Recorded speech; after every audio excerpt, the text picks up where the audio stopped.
এত বড় মাপের একজন অভিনেতা এবং যার কাজের আমি নিজেও একজন ভক্ত, তার সঙ্গে পাল্লা দিয়ে কি আমি অভিনয়টা করতে পারবো কিনা বা সে আমাকে খুব অ্যামেচার মনে করবে কিনা। আমি বরাবরই খুবই নার্ভাস ছিলাম, কারণ ওই যে বলতেই হয় যে পরমদার সাথে প্রথম কাজ করা এবং আমি এত ছোট একটা মানুষ দাদার সাথে স্ক্রিন শেয়ার করব, সেই জায়গা থেকে আমি আসলে অসম্ভব নার্ভাস ছিলাম। কিন্তু আমার অনুভূতি আসলে দাদার সাথে কাজ করা আমার এই জীবনের একটা পরম পাওয়া।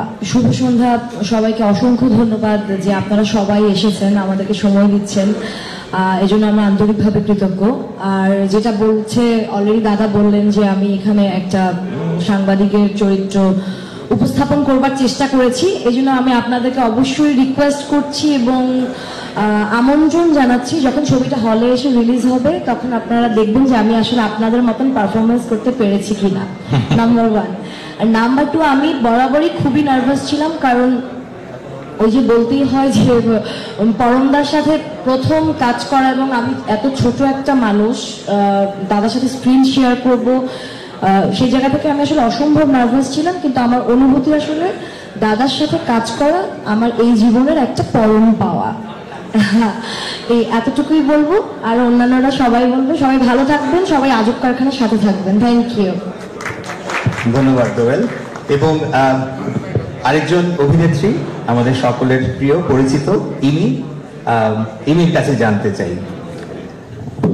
হ্যাঁ, ইমির এটা প্রথম চলচ্চিত্র মডেলিং এ আমরা ইমিকে সবাইকে চিনি, প্রচন্ড জনপ্রিয় এবং নাম করা একজন মডেল বাংলাদেশের, কিন্তু অভিনয়ের ক্ষেত্রে, চলচ্চিত্র অভিনয়ের ক্ষেত্রে এটাই তার প্রথম কাজ।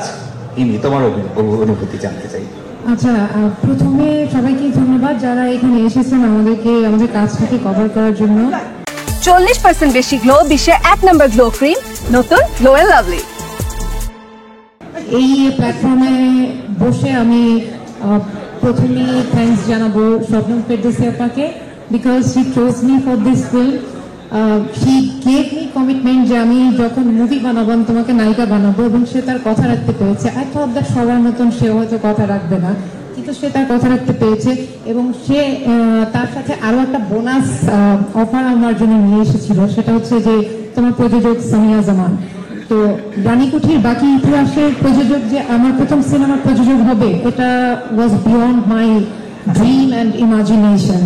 কৌশিক শঙ্কর দা আমাকে অনেক হেল্প করেছে আমার শুটিং এর সময়, আর শবনম ফেরদৌসী আপা আমাকে রাজি করিয়েছিল কাজটার জন্য, যে ও আচ্ছা তোমার কোস্টার হচ্ছে পরমব্রত চট্টোপাধ্যায়, এটা বলে।